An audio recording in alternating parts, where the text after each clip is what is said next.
نیوز پریشن لیدونکو السلام علیکم ستړي مشه په وګورئ تازه لاندو مهمو خبرونو ته آسیایي هیوادونه هند کې د افغانستان په اړه غونډه کوي د مرکزی اسیا غړي هیوادونه او هند پر افغانستان خبرې کوي د راپورونو له مخې په اسلام آباد کې د افغانستان په اړه له غونډې سره هممهاله په نوې ډیلي کې هم د هند او 15 آسیایي هیوادونو ترمنځ غونډه کیږي په دې غونډه کې د هند، تاجکستان، ازبکستان، ترکمنستان، قرغیزستان او قزاقستان د بهرنیو چارو وزیران ګډون کوي او د بحث مهم موضوع د افغانستان روان وضعیت دی.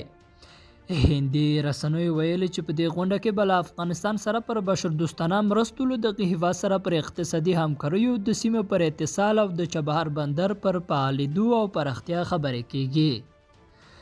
او د اسلامي همکاریو سازمان وایي د افغانستان په اړه باید همغږي ډیره شي.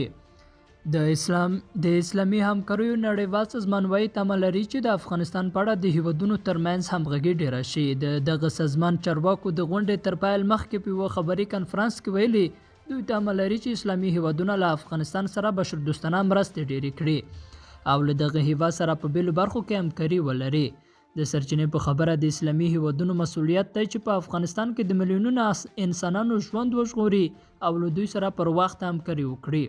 دوی همداراز ټینګار کړی چې د افغانستان په اړه باید د اسلامي هیوادونو همغږي نوره هم پیاوړې شي او له دغه هیواد سره د پراخو مرستو ژمنه وکړي.